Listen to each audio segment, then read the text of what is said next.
We said at the top of the newscast, the water is moving a little slower now because it's so cold, and it has stopped the runoff and the snow melt that was adding to the river flow earlier in the day. But it was coming up pretty fast around between 5 and 6 when we were here earlier. And Tony Geftis was out and about where there were actually a couple of rescues, right? Yeah, they've actually got a staging area here. They've got one on the south side of town because, as you can see behind us, the river is spreading in two directions, north and south on Main Street, but it's the south side of Findlay that's right now taking more water.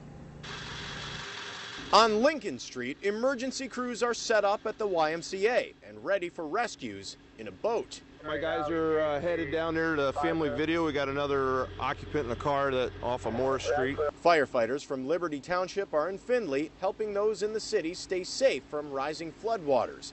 Those waters already filled the Spring Lake subdivision, covering streets and backyards over the course of an afternoon. I was at work today, and then I got called saying that they were going to possibly evacuate the neighborhood. Tear out the floor, tear out the drywall. Gary Deerwester's house took on water during the 100-year flood in 2007. Back then, he says FEMA gave him some money to help with the cleanup, but it was a one-shot deal.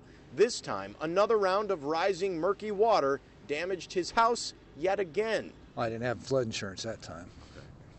I don't know what will happen this time, but it's hard to. It was warmer that time. You know, this is going to be tough when it's this cold. And back on Lincoln Street, rescuers are swamped with calls for help. This one came from a man trapped in his minivan. He tried to drive through the flooded street, but got stuck in a gush from the river. Don't drive into the water. That's a simple fact. I mean, it may look like it's just pretty shallow, but it'll ruin your car in a heartbeat and then get yourself in some trouble. Expert advice from those trying to keep you safe.